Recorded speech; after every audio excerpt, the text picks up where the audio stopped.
자, 오늘 오전에 우리 인간의 창조와 타락에 관한 주제로 이제 공부할 텐데요.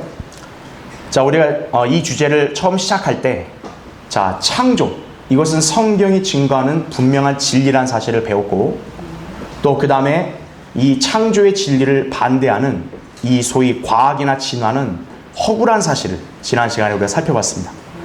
그렇다면 우리는 당연히 이제 이 창조라는 것은 이렇게 불변하는 성경적 진리라는 그런 기저 위에서 이제 우리는 본격적으로 이제 하나님께서 인간을 어떻게 창조하셨고 또 그분의 창조의 손길이 어떻게 이 만물에 미쳤는지를 한번 공부해 보도록 하겠습니다. 자, 거기 제목에 보시면 인간이 무엇으로 창조됐다고 나와요? 하나님의 형상입니다. 네. 바로 이 한 가지의 표현만 봐도 우리 인간은 몇 가지의 구성이 되어 있냐면 세 가지로 구성되어 있다는 것을 우리는 단번에 알 수 있는 거예요. 그렇죠? 네. 자, 그래서 그것을 우리가 삼중성이라고 얘기한다는 거죠. 다른 말로 하면 삼분법 이렇게 체계라고 여러분 이해하시면 되겠습니다. 자, 거기 교환의 메뉴에 보세요. 하나님께서 모든 피조물들을 창조하시고 나서 마지막으로 인간을 창조하실 때 다른 존재들보다 특별한 관심과 계획을 가지고 창조하셨다는 거죠. 그 재창조 1일째부터 이제 6일째 짐승에 이르기까지는 하나님께서 뭐 별다른 어떤 언급이 없이 그냥 말씀으로 곧바로 창조를 하셨습니다. 그렇죠? 예. 하지만 이제 인간의 창조를 앞둔 시기에서는 잠깐 멈추시고 자, 여기서 놀라운 사실을 보게 되는데 한 분의 하나님이면서도 소위 말하는 우리라는 복수를 쓰심으로써 삼위의 하나님이 이렇게 계시고 그분이 서로 의논을 하셨다는 것을 우리가 보게 되는 거예요. 자, 인간을 지을 때 자, 무엇을 의논했을까요? 인간을 왜 짓냐 이거예요. 인간을. 그렇죠? 하나님께서 이 창조물들 가운데 다른 것보다도 유일하게 피조물인 인간에게 관심을 두시고 그렇죠? 이렇게 지으셨던 거예요. 자, 그것을 거기 창세기 1장 26절에 확인할 수 있죠. 하나님께서 말씀하시기를 자, 제가 밑줄을 쳤죠. 우리의 뭐라 그래요? 형상대로 우리의 모습을 따라 사람을 만들자.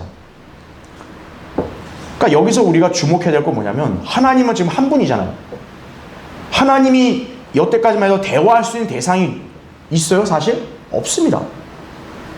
근데 여기서 하나님께서 우리란 말을 쓰면 하나님 자신을 포함해서 또 누군가와 함께 의논했다는 얘기잖아요. 바로 이것은 바로 삼위의 하나님이 서로 의논하셨다는 사실을 우리가 엿보게 되는 거죠. 그리하여 그들로 어떻게 해요? 바다의 고기와 공중의 새와 가축과 모든 땅과 땅 위를 기어다니는 모든 기는 것을 자, 어떻게 한다? 다스리게 하자. 이게 하나님이 인간을 창조하신 목적이에요. 예. 이 지구의 모든 창조물들을 다스리는 그런 권세를 부여하기 위해서 인간을 지은 거예요. 그러니까 그 인간은 다른 창조물과는 달라야 된다 이거죠. 하나님의 형상대로 창조가 된다. 바로 이런 목적으로 인간이 창조가 된 거예요. 그래서 하나님께서는 유일하게 인간을 그분의 형상대로 지으셨다는 거죠. 그럼 하나님의 형상은 뭘까요? 바로 하나님께서는 삼위라 그랬잖아요. 그 삼위는 몸과 혼과 영을 대변합니다. 그래서 우리 인간도 어때요? 몸과 혼과 영이라는 이 세 어떤 구성을 이렇게 갖추고 있다는 사실을 우리가 볼 수 있는 거예요. 그래서 인간은 어떻게 구성됐냐? 삼분법으로 구성이 됐다라는 것이 성경적 진리입니다. 예. 그래서 이것을 우리가 삼중성이라 부르는 것이죠. 자, 우리는 이걸 이미 예전부터 설교나 강의를 통해 많이 듣고 배웠습니다. 예. 그러나 지금 이거는 이제 주제별 이게 순서상 또 우리가 이것을 또 다시 한번 짚고 가야 되기 때문에 여러분이 다시 한번 정리하는 차원에서 들으시고 또 제대로 익히시면 되겠습니다. 자, 삼중성. 인간은 대체 영혼이 맞냐? 영과 혼과 몸이 맞냐? 여러분, 이거에 대해서 이 신학계와 교계는 굉장히 논란이 분분하거든요. 근데 그 논란을 할 가치가 없어요. 논쟁할 필요가 없는 거예요. 그러니까 인간은 영과 혼과 몸이라는 삼분법 체계예요. 이거는 누구의 의견이 더 우세하냐? 누가 이걸 더 동의하냐? 이게 아니에요. 이미 성경에 시작부터 명확하게 나와 있는 진리예요. 근데 진리에 무지한 교회들이 얼마나 이렇게 어리석으면은 인간이 영혼과 육체인지 영과 혼과 몸인지도 구분을 못하는 거예요. 아직도. 예. 그러나 성경을 통관해 보면 인간은 영과 혼과 몸이라는 삼중성으로 구성될 수밖에 없다는 것을 우리는 자연스럽게 알게 되는 거예요. 그렇죠? 자, 그래서 다시 한번 정리해 보죠. 첫 번째 보세요. 인간의 구성. 3분법인가 2분법인가 그랬어요. 그래서 1번의 3분법은 이제 인간이 영과 혼과 몸으로 이루어졌다라고 하는 그런 이렇게 규칙을 말하는 거고요. 2분법은 인간은 딱 오직 두 개의 구성만 돼 있다. 즉 영혼과 육체라는 거예요. 그래서 개역 성경을 든 교회들은 다들 어떻게 얘기하는 거죠? 아담이 선과 악의 지식의 나무 열매를 먹는 순간 영혼이 죽었다 그러는 거예요. 영혼이. 그럼 여러분 생각해 보세요. 영혼이 죽으면 인간이 남는 게 뭐예요? 육체밖에 없잖아요. 육체가 생각과 감정과 지식을 이렇게 다 그거를 관장할 수 있나요? 여러분 사람이 몸뚱아리만 있다 그러면 어떻게 해요? 몸뚱아리 가만히 있잖아요. 그렇죠? 예. 만약에 영혼이 죽었다 그러면 사람은 육체만 남는 거예요. 육체가 무슨 의미가 있어요? 그렇죠? 네. 우리 성경에는 바로 사람이 죽을 때 뭐가 죽어요? 영이 죽었다라고 말씀을 하고 있는 거예요. 즉 구원받지 않은 죄인들은 영과 혼이 다 죽은 게 아니라 하나님을 의식하는 그 영이 죽은 거고 인간의 혼은 그대로 있다라는 얘기죠. 그렇죠? 예. 그러니까 혼이 있으니까 어떻게 된 거예요? 지정이라고 하는 인격이 인간들에게 다 있는 거예요. 구원받지 않은 인간들도 어때요? 인격을 갖춘, 쉽게 말하면 도덕적이고 굉장히 예의 바른 사람들 많이 있다고요. 그 사람들은 구원받지 않았는데 어떻게 그럴 수 있냐요? 바로 그 사람들이 혼이 있으니까 어떤 거예요? 바로 인격이 갖춰져서 그러는 거예요. 하지만 그거와 영이 살아있는 것과는 별개의 문제예요. 예. 그걸 우리가 다시 한번 구분해야 됩니다. 그래서 3번에 자 누군가가 여러분에게 물어봅니다. 아니 인간이 영혼 몸으로 할 수 있는 증거가 어디냐? 여러분 딱 두 구절을 기억하시고 제시하시면 되는 거예요. 먼저 데살로니가전서 5장 23절에 나오죠. 화평의 하나님 바로 그분께서 너희를 온전히 거룩하게 하시고 그럼 뭐라고 그래요? 너희의 온 영과 혼과 몸이라고 딱 구분을 해 주시죠. 그렇죠? 예. 특히나 여기 너희라고 하는 것은 데살로니가 성도들, 구원받은 성도들을 가리키는 겁니다. 예. 구원받은 성도들은 영과 혼과 몸이라는 이 3분법 체계가 잘 갖춰져 있는 거예요. 예. 이따 얘기하겠지만 구원받지 않은 인간들은 영과 혼과 몸이 제대로 갖춰져 있지 않습니다. 예. 자, 그건 제가 이따 설명을 드리고요. 어쨌든 인간은 본디 3분법 체계로 구성되어 있구나. 그걸 우리가 이해할 수 있다는 얘기예요. 그 다음에 괄호 2번에도 히브리서 4장 12절에도 거기에 보면 뭐라 그래요? 혼과 영이라고 분명한 구분이 되어 있죠. 그렇죠? 그리고 뭐라 합니까? 관절과 골수. 이거는 육체에 해당되는 영역이죠. 예. 자, 우리가 이 두 구절만 봐도 성경이 증거하는 진리는 인간은 삼중성이구나. 그렇게 알 수 있다는 얘기죠. 자, 밑에 4번. 그러면 정말로 3분법이 맞느냐? 성경으로 못 믿겠다 그러면 언어적으로도 믿으라는 거예요. 언어적으로. 그렇죠? 자, 우리 한국어로 보면 여러분 거기 나오죠. 영과 혼이 이게 같이 붙어 있을 수 있나요? 없어요. 분명하게 여기에 한자도 다릅니다. 그렇죠? 네. 그냥 몸도 구분되어 있죠. 영어도 분명히 달라요. 영은 spirit, 혼은 soul, 몸은 body입니다. 개역성경은 여기 영과 혼, spirit과 soul을 갖다가 이렇게 번역을 막 뒤죽박죽을 해놨어요. 그러니까 어떤 경우에는 spirit에 해당되는 것 갖다가 막 영혼이라 쓰기도 하고 어떤 건 soul에 해당되는 것 갖다가 또 영혼이라 쓰기도 하고 그 사람들 영혼 바디로 묶어버리니까. 그렇죠? 성경을 자세히 보면 혼에 해당되는 것과 영에 해당되는 것이 엄연히 구분되어 있는데도 변개된 성경은 그냥 다 영혼으로 갖다 붙이는 거예요. 그러니까 도저히 해석이 안 되는 거죠. 그렇죠? 예. 영어도 분명히 구분이 되어 있다는 거예요. 스피릿과 소울이 구분이 되어 있는 거죠. 히브리어 영어로는 히브리어가 루아우, 호는 네페시, 몸은 바사르. 예. 히브리어도 분명히 다 구분되어 있죠. 헬라어, 영은 푸뉴마, 호는 푸시케, 몸은 소마. 이런 식으로 히브리어, 헬라어, 영어까지, 우리 한국어까지도 다 다르게 구분이 되어 있는 거죠. 그러니까 이거를 같은 걸로 취급하게 되면은 언어적인 법칙도 무시해버리는 거예요. 예. 그래서 3분법이 맞을 수밖에 없다는 거죠. 자, 밑에 두 번째 보세요. 하나님의 형상대로 창조된 인간입니다.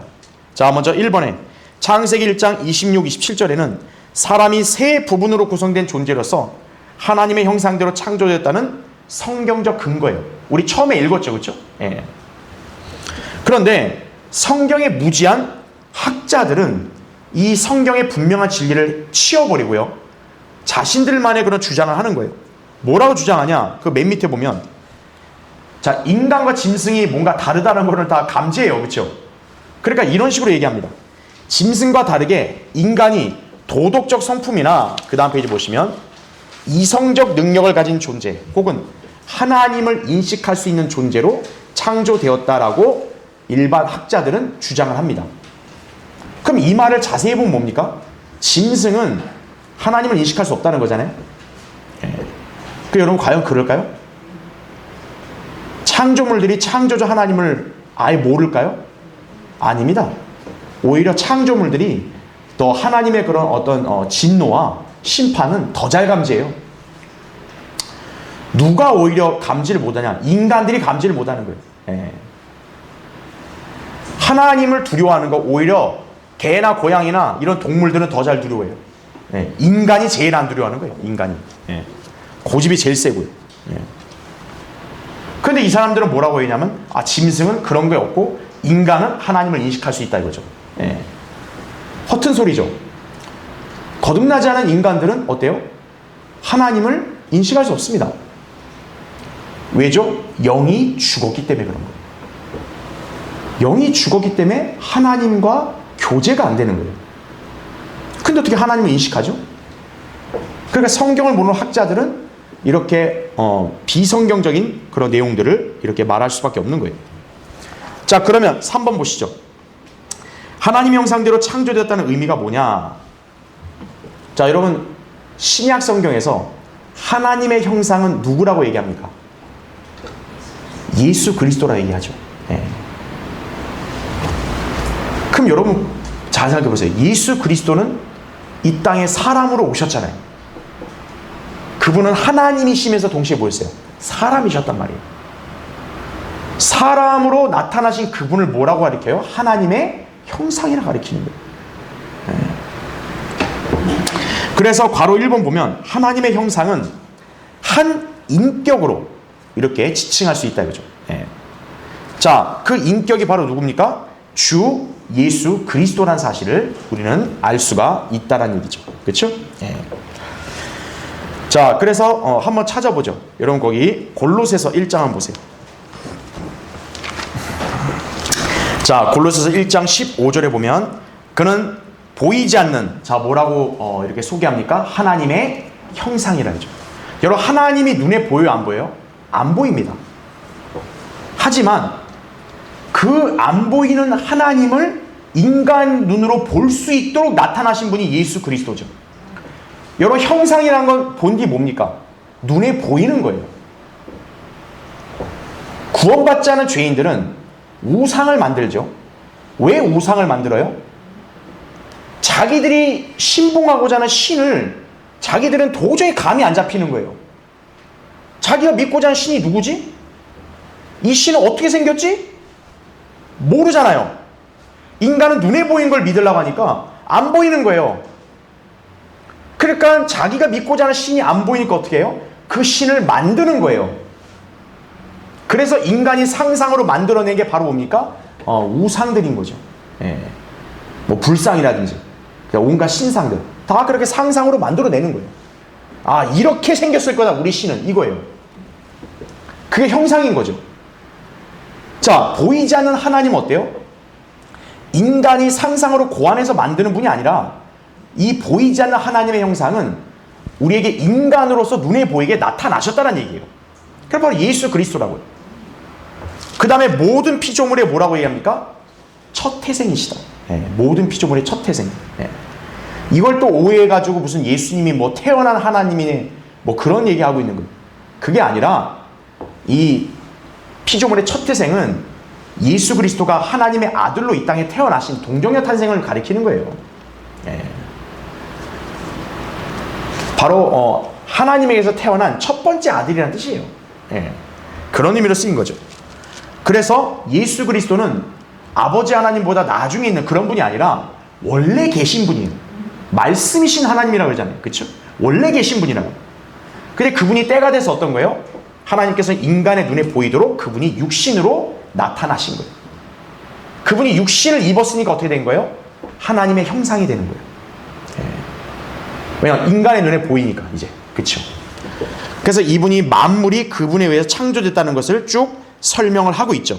그래서 17절 보면 그는 만물 이전에 계시고 또 만물은 그로 말미암아 존속하느니라 이렇게 기록되어 있습니다. 그렇죠? 그러니까 예수 그리스도 이분은 창조주 하나님이시라는 사실을 증거하고 있는 거예요. 자, 그러면 이분의 특징은 거기 2장 9절에 나와요. 여러분 이제 골로새서 거기 2장 9절을 보면 자, 이제 예수 그리스도를 가리키는 거예요. 2장 9절에 그분 안에는 자, 뭐가 있대요? 신격. 여러분 거기 잘 표시해 두세요.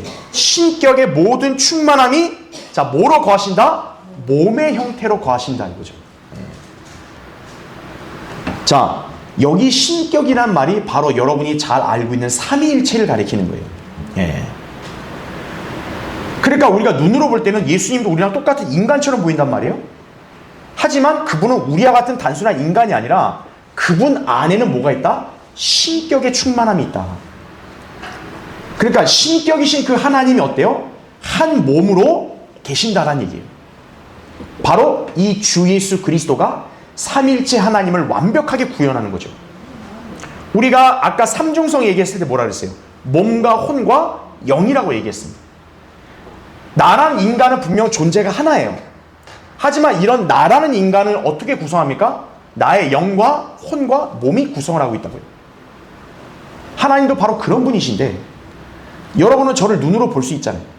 그런 하나님을 눈으로 볼 수 있도록 나타나신 분이 바로 예수 그리스도니까 그 주 예수 그리스도가 삼일체 하나님을 가장 잘 구현한 거다라고 이해를 하시면 되는 거죠. 그렇죠? 그래서 거기 이제 괄호 2번 보면 하나님의 형상, 삼위일체, 신격. 자, 이러한 말의 의미는 뭡니까? 세 부분으로 분리된 영역을 가지고 계신 한 분 하나님이시라는 사실인 거예요. 네. 자, 하나만 더 찾아보죠. 요한일서 5장 한번 보세요. 요한일서 5장. 6절부터 8절 보겠습니다. 이건 성경에서 참으로 중요한 본문 중에 하나예요. 왜냐하면 삼위일체를 가장 이렇게 정확하고 강력하게 증거하는 구절이기 때문에 그래요.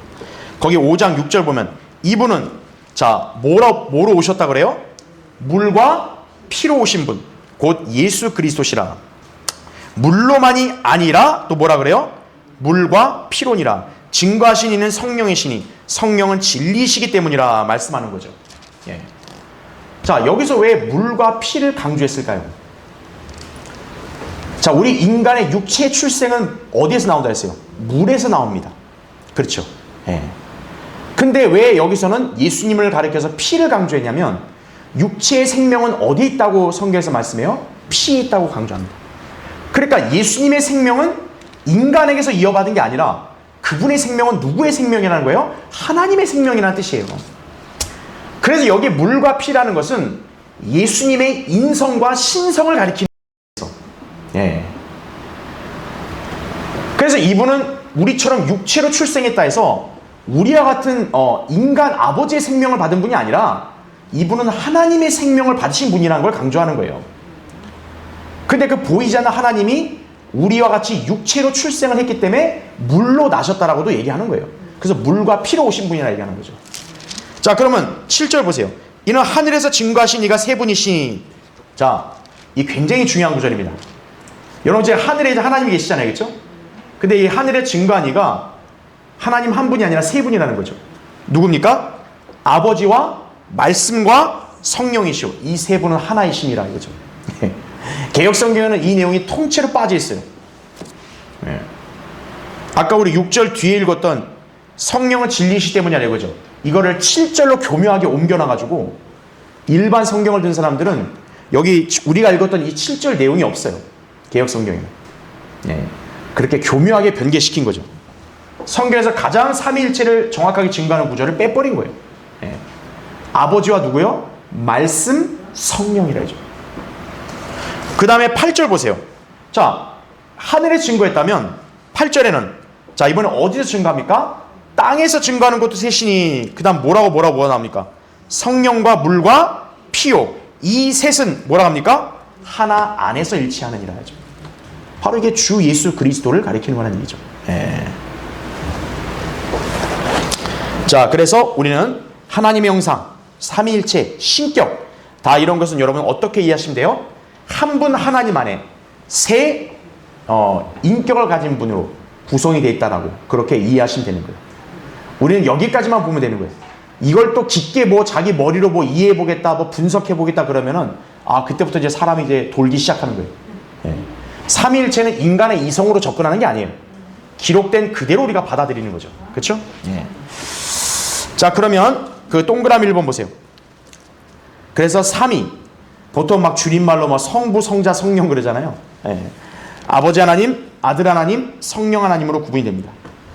그래서 동그라미 2번 보시면 하나님께서 각 위와 격에 맞게 영, 혼, 몸으로 구분을 하셨다는 얘기죠.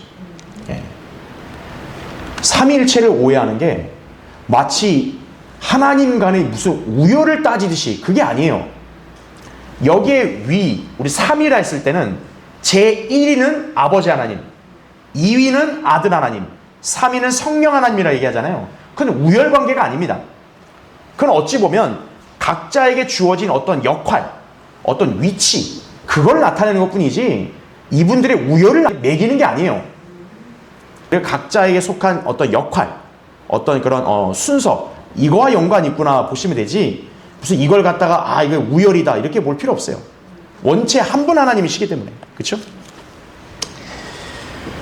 자, 그래서 밑에 괄호 3번을 보면 하나님의 영과 혼과 몸이라는 게 있습니다. 그래서 하나님의 영은 당연히 성령 하나님이시죠. 여러분, 영의 영역은 특징이 뭡니까? 느낄 수가 있어요, 영은. 그렇죠? 하지만 볼 수 있나요, 없나요? 볼 수는 없습니다. 그게 영의 영역이에요. 네. 나머지 구절 여러분 이제 참조하시면 됩니다. 그래서 성령님을 보통 뭐에 비유합니까? 바람에 비유하는 거예요. 우리가 바람은 어때요? 이동하는 것을 볼 수는 없어요. 하지만 바람이 이동한다는 걸 느낍니다. 그렇죠? 네. 우리가 바람을 딱 이렇게 스치면 딱 벌써 오잖아요. 벌써 감이. 네. 그러니까 성령님이 그와 같은 거예요. 네.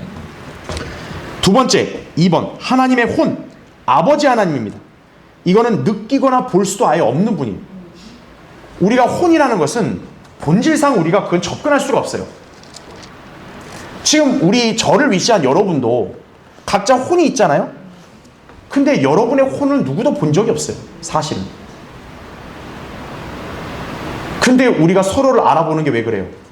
몸 때문에 알아보는 거죠. 이렇게 생긴 사람은 누구야? 이렇게 생긴 사람은 누구다? 우리가 다 그렇게 인식하는 건 다 그 육체 외모를 보고 하는 거잖아요. 혼을 보는 사람은 아무도 없어요. 하나님도 마찬가지입니다. 아무도 하나님을 볼 수가 없어요. 그래서 요한복음 1장 18절에 나온 말씀도 아무도 어느 때나 아버지를 본 사람이 없다고 예수님이 그렇게 말씀하신 거예요. 그런데 뒤에 뭐라고 얘기합니까? 아버지의 품 안에 계신 독생자가 하나님을 밝혔다고 나와요. 그게 무슨 말이에요? 하나님을 우리가 보질 못했기 때문에 규명을 못해요. 보지도 없는데. 하지만 독생자인 예수 그리스도를 보면 어때요? 하나님이 저분이구나. 이렇게 우리가 인지할 수 있다는 얘기죠. 그러니까 예수님은 스스로가 눈에 보이게 나타나서 어때요? 야, 하나님을 알고 싶어? 하나님을 보고 싶어? 나를 봐. 이겁니다. 그래서 요한복음 14장 9절에도 그러잖아요. 빌립이 이렇게 예수님께 요구하잖아요. 아버지를 좀 보여달라고. 그러니까 예수님이 답답하다는 식으로 얘기하죠. 야, 내가 너랑 그처럼 오래 있었는데 날 아직도 모르겠냐? 나를 본 자는 뭐라 그래요? 아버지를 보았다고 얘기하잖아요. 그게 바로 독생자가 보이지 않는 하나님을 밝힌 거예요. 우리는 하나님을 눈으로 안 봤지만 하나님은 바로 저분이시구나. 이렇게 밝혔다는 얘기죠. 그게 바로 혼의 영역이다 보시면 되고요. 동그라미 3번 하나님의 몸, 아들 하나님이 바로 육신으로 나타나신 거죠. 몸은 어때요? 볼 수 있습니다. 하지만 느끼는 건 몸의 영역이 아니죠. 그렇죠? 그래서 여러분이 너무나 잘 아는 디모데전서 3장 16절이 바로 경건의 신비. 하나님께서는 어떻게 했다? 육신으로 나타나셨다. 그렇죠? 변개된 성경은 하나님을 빼버린 거예요. 인간인 그라고 넣어버린 거예요. 그는 육신으로 나타났다. 그렇게 하면 뭐 예수님이 인간으로 온 거 맞아. 이렇게 하고 끝나버리는 거예요. 그게 뭐가 신비해요? 예수님이 인간으로 온 건 누구나 다 본 건데 하나님이 인간으로 왔다는 게 신비인 거예요. 그래서 우리 바른 성경에는 하나님께서는 육신으로 나타나셨고라고 증거하고 있는 거예요. 경건의 신비죠. 자, 이렇게 해서 하나님의 영과 혼과 몸이 그렇게 구별됐다는 사실을 보시면 되겠습니다. 자, 밑에 세 번째, 하나님의 형상대로 창조된 인간의 영과 혼과 몸. 창세기 2장 7절에 정확히 나오죠. 자, 하나님께서 땅의 흙으로 뭐를 지었다고 했어요? 몸을 지었다. 그래서 우리 인간의 몸은 흙으로 구성됐다는 것을 누구나 잘 압니다. 근데 여러분, 인간 안에 70%가 다 뭐예요? 물이죠. 여러분, 물과 흙이 섞이면 뭡니까? 진흙입니다. 그래서 인간을 보통 진흙으로 비유하는 거예요. 자, 몸을 지었으면 끝났을까요? 아니죠. 여러분이 찰흙으로 뭘 만들었다고 생각해보세요. 그냥 만든 건 그냥 하나의 그냥 저거에 불과하죠. 생명이 없죠. 하나님이 인간의 몸을 흙으로 지었고 나서 뭐를 불어넣었어요? 생명의 호흡을 불어넣으셨다고 이렇게 증거하죠. 그 호흡이 바로 영이라는 사실을 우리는 알 수 있습니다. 그러니까 뭐가 됐다? 살아있는 혼이 됐다. 그러니까 생명이 들어가야 어때요? 살아있는 존재가 됐다는 얘기예요. 그 살아있는 존재를 혼이라 가리키는 겁니다.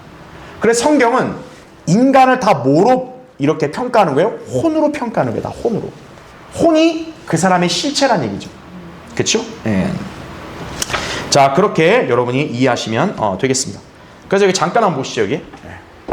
자, 인간의 구성을 이렇게 얘기할 때 가장 맨 바깥에 있는 부분이 몸이라고 우리가 다 배웠잖아요. 그렇죠? 그 다음 안에 있는 게 뭐예요? 혼이고 맨 깊은 게 있는 것이 영입니다. 그러니까 하나님도 영이시기 때문에 우리 인간과 소통하려면 어때요?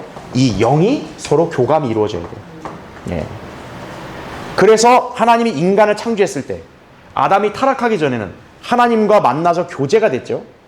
그 하나님과 교제가 한 가운데 뭡니까? 영의 교감을 누리면 이 영이 어디에 영향을 미쳐요? 혼에 영향을 미치는 거예요. 그럼 이 혼이 어떻게 하는 겁니까? 몸에게 지시하는 거예요. 지금 거듭난 성도들, 하나님께서 그 영으로 어떤 거예요? 여러분한테 찔림을 주는 거죠. 오늘 주일날 하나님께 경배드리러 가라. 오늘 경배드린 날이다. 그럼 여러분의 혼이 그것을 인지하죠. 그럼 이제 이 혼이 어떤 거예요? 몸한테 지시하는 거죠. 야, 일어나, 가자.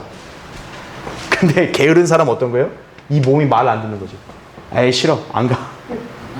안 가. 피곤해 죽겠는데 왜 가? 기도해야지. 아이, 뭐 기도까지 할 필요가 뭐 있어? 몸은 이런 거예요. 영은 지시하는데 몸이 거부하는 거예요. 그러니까 영이 죽은 죄인이든 혹은 영적인 삶이 아예 피폐한 그런 육신적인 사람 어떤 거예요?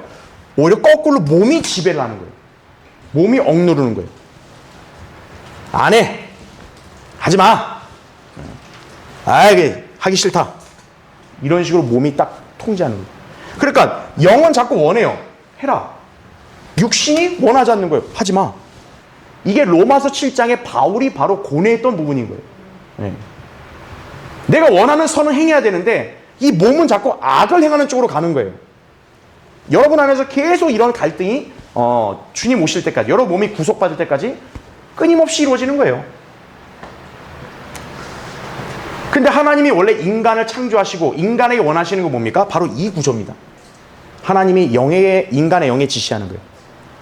이렇게 명령을 따르라, 순종하라, 따라오라. 예! 하고 혼한테 가야 된다. 그리고 혼이 이제 몸한테 가자. 이렇게 해서 몸이 따라가야 되는 거예요, 원래가. 근데 인간의 문제가 뭐냐? 타락을 했잖아요. 타락을 하니까 어떤 일이 벌어지냐면 인간이 마치 이렇게 돼버린 거예요. 네.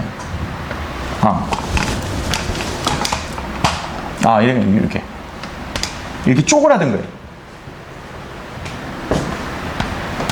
이렇게 하고 결국 여기 영과 혼이 어떻게 돼요?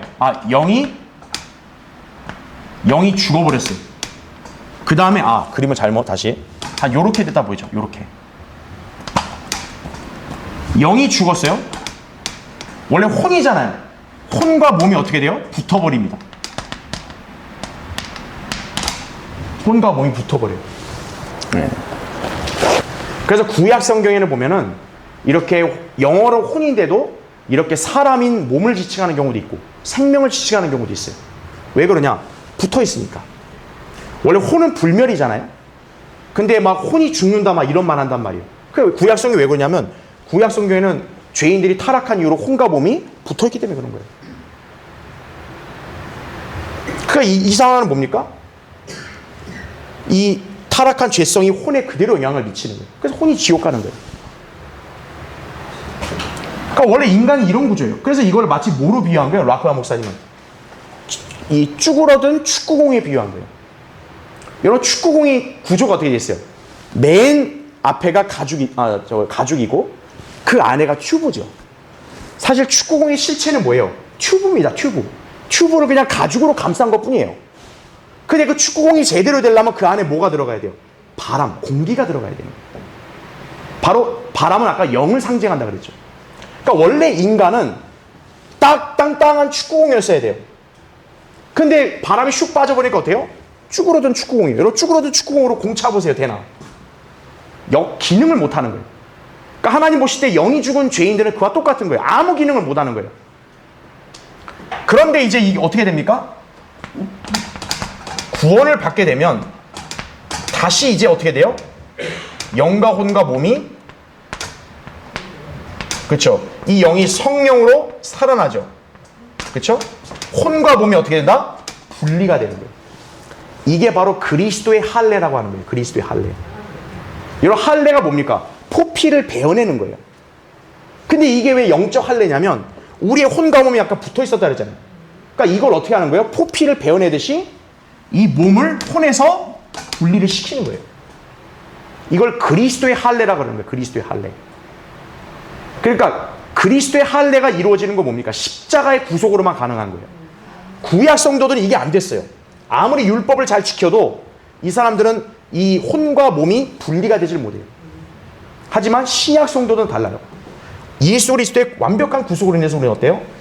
혼이 죄된 몸에서 분리가 되는 거예요. 그래서 그리스도의 할례, 영적 할례라고 하는 거예요. 그래서 어떤 겁니까? 여러분의 몸으로 짓는 죄가 혼에 영향을 안 미치는 거예요. 그래서 지옥에 안 가는 거예요, 혼이. 네. 여러분이 그 원리를 잘 아셔야 되는 거예요. 여러분이 죄를 짓는다 했을 때는 여러분 자체가 죄 짓는 게 아니라 아직 구속받지 못한 여러분 육신의 이 본성이 죄를 짓는 거예요. 그렇게 이제 구분이 된다는 사실을 여러분이 기억을 하시면 되는 거죠. 그래서 구원을 받아야 비로소 뭡니까? 하나님이 애초에 창조한 형상대로 회복이 되는 거예요. 물론 아직 완전히 회복된 거 아니에요. 우리 몸이 구속이 안 됐기 때문에. 이제 우리가 휴거될 때 이제 비로소 우리도 하나님께서 원래 의도하신 그런 하나님의 형상을 입은 그런 하나님의 아들로 우리가 바뀔 거라고. 그렇죠? 이 구조 잘 기억해 주세요. 네. 자, 그래서 이제 셋으로 구분되는 삼분법 체계의 다양한 사례들을 볼 겁니다. 그러니까 왜 하나님의 그런 창조의 손길이 삼분법인지를 보면 인간이 영혼, 몸이라고 할 수밖에 없는지를 알게 되는 거예요. 자, 먼저 여러분 하늘도 몇 개가 있어요? 3개가 있습니다. 첫째 하늘, 둘째 하늘, 셋째 하늘이죠. 자, 둘째 하늘과 셋째 하늘 사이에 뭐가 있다고 우리가 배웠어요? 거대한 물층, 기품이 있다는 걸 배웠죠. 그 다음에 성경을 기록한 3가지 언어가 있습니다. 히브리어와 헬라어와 아람어 또는 시리아어가 있습니다. 여러분은 기본적으로 구약은 히브리어 맞설 원문, 신약은 헬라어 표준 원문을 알고 있잖아요. 하지만 아람어나 시리아어로 기록된 성경 본문이 있습니다. 바로 어느 책이에요? 다니엘입니다. 다니엘의 2장부터 7장까지 거기는 다 시리아어, 아람어로 기록이 되어 있어요. 그게 바로 이제 고대 바벨론, 칼데아와 일치합니다. 그러니까 이제 어떤 사람들은 이게 의아하고 궁금한 거예요. 아니, 왜 굳이 구약 성경에 그걸 시리아어로, 왜 아람어로 기록을 했습니까? 우리가 뭐 정확한 뭐 증거는 성경에 안 나오지만 다니엘이라는 책의 특성을 보면 이해할 수 있는 거예요. 왜죠? 원래 구약은 하나님이 이스라엘을 다루는 거잖아요. 기본적으로. 그 히브리어로 다 주어지는 거예요. 하지만 다니엘의 책의 특이성은 뭐예요? 다니엘은 이방 왕국의 흥망성쇠를 예언한 책이에요. 즉 다니엘이라는 한 권의 책은 히브리인에게만 예언이 주어진 게 아니라 이방인에게도 예언이 주어지는 책이에요. 그래서 다니엘에서는 성령님께서는 특이하게도 시리아어, 아람어라는 이방인의 언어로도 성경을 기록하신 거예요. 자, 우리가 그렇게 추정해 볼 수 있겠죠. 자, 어쨌든 성경에 기록된 언어도 역시 몇 개다? 3개라는 거죠. 지역교회 구성원도 어떻게 돼요? 성도, 감독, 집사죠. 감독은 이제 목사를 가리키는 거죠. 그 다음에 성막, 다음 페이지 보면 성막도 역시 3구조입니다. 일단 마당인 뜰이 있고, 그 다음에 성소가 있고, 성소에 또 안쪽으로 쭉 들어가면 뭐예요? 지성소가 있는 거죠. 자, 인간도 3부류입니다. 구원받지 않은 죄인, 구원받은 사람, 그 다음에 구세주, 이렇게 구분되는 거죠.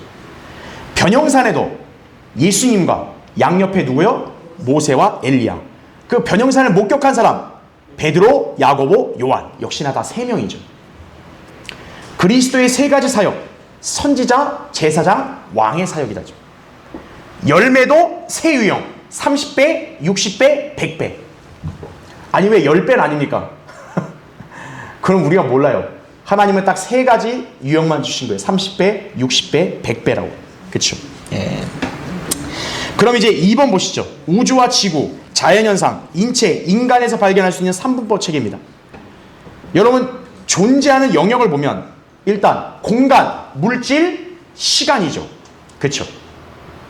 우리는 시공간이라고 얘기를 하지만 시공간과 우리 그다음 물질, 이렇게 구성이 되는 거예요. 그 다음에 공간도 역시 3개로 나뉩니다. 넓이, 길이, 높이. 이게 이제 부피잖아요. 크기. 그렇죠? 그 다음 물질도 3개입니다. 액체, 고체, 기체라는 거죠. 시간도 3영역입니다. 과거, 현재, 미래. 세상도 3영역입니다. 하늘, 땅, 지옥. 그렇죠? 그 다음에 둘째 하늘의 광명들도 해, 달, 별들. 이렇게. 우리가 넷째 날 창조를 보면 해, 달이고 하나님이 별들 이름을 일일이 기록 안 하고 그냥 별들로 묶어버리죠. 3분법이라 그러죠. 대륙도 3개 대륙입니다. 아시아, 유럽, 아프리카가 되는 거죠. 그 다음에 서반구의 아메리카, 북미, 중미, 남미 이렇게 얘기하고, 자연왕국, 동물, 식물, 광물. 높이도 상중하, 그렇죠? 3개죠. 무게도 어때요? 가벼운 거, 중간, 무거운 거, 그렇죠? 인종도 3인종이죠. 셈, 함, 야펫, 그렇죠? 황인종, 흑인종, 백인종. 몸의 상반신도 어때요? 3개입니다. 뇌, 신장, 폐죠. 하반신, 콩팥, 간장, 위죠. 그리고 몸 전체는 3가지 기관입니다. 신경기관, 순환기관, 골격 이렇게 이루어지고, 또 호흡기관, 소화기관, 생식기관으로도 이렇게 구분을 할 수 있다는 거죠. 여러분, 인간의 몸 누가 지었어요? 하나님이. 그 안에 장기나 신체 기관도 어때요? 3유형으로. 인간의 행동도 3개입니다. 동기가 있고, 행위가 있고, 결과가 나타나겠죠. 마음도 3개입니다. 생각을 하죠. 의지를 갖죠. 그 다음에 판단을 하게 되죠. 자, 이렇게 우리는 3분법 체계를 보게 되고, 세 번째, 모든 제도와 학문에서 발견되는 3분법 체계입니다. 가정도 어때요? 아버지, 어머니, 자녀. 국가, 국민, 영토, 주권이죠. 군대도 뭡니까? 육해공. 뭐 이걸 뭐 통합한다고 뭐 지금 막 시끄럽고 그런데 결국 군대도 3개입니다. 육해공이죠. 교육, 초급, 중급, 고급 교육. 역사, 고대, 중세, 현대입니다. 학문, 생물학, 동물학, 인류학이죠. 언어학도 어때요? 설음, 치음, 구개음. 논리학도 대전제, 소전제, 결론. 전기도 어때요? 양극, 음극, 중성. 그치? 대답도 어때요? yes, no, maybe. 우리나라 사람들은 뭐예요? 예, 아니요, 몰라요. 우리나라 사람들은 답 3개죠. 그쵸? 나 당신 사랑해요. 그러면 어때요? 몰라요, 몰라요. 이러잖아요. 그쵸? 예, 아니요, 몰라요. 그쵸? 3개 대답. 세계 3요소. 명도, 채도, 색상. 음악도, 리듬, 멜로디, 화음입니다. 여러분 어떠세요? 이 우주 만물의 모든 체계가 3분법으로 구성되죠. 이게 우연일까요? 아니란 이거죠. 자, 이제 결론 보십시오. 성경에 세워놓은 기본 원칙은 세상 존재하는 모든 실제가 3부분으로 되어 있다는 것이다. 그죠? 그래서 3분법적 체계를 모르면 구약이나 신약을 읽을 때 전혀 깨달을 수 없는 부분들이 많아요. 인간이 영과 혼과 몸으로 구성되어 있다는 기본적 진리를 깨닫지 못하면 결국에는 성경 말씀을 부인하게 되는 거예요. 네. 누군가 하나님의 형상, 삼위일체와 신격을 바르게 깨닫거나 믿지 않는다면 첫 번째 원리, 가장 기본적 진리를 부인하는 것이에요. 그래서 제가 이 영과 혼과 몸의 체계를 가장 먼저 왜 강조하고 복음 전할 때도 전하는 거냐면 이게 성경의 진리를 깨닫기 위한 가장 기초가 되는 거예요. 하나님의 존재와 그분이 자신의 뜻에 따라 창조하신 우주 만물과 질서를 바르게 깨달을 수가 없다는 거예요. 이걸 많이 부인한다. 그러니까 영혼과 육체만 얘기하면 전혀 알 수 없다는 얘기죠. 오늘 여러분 이 진리를 잘 기억하시기 바랍니다.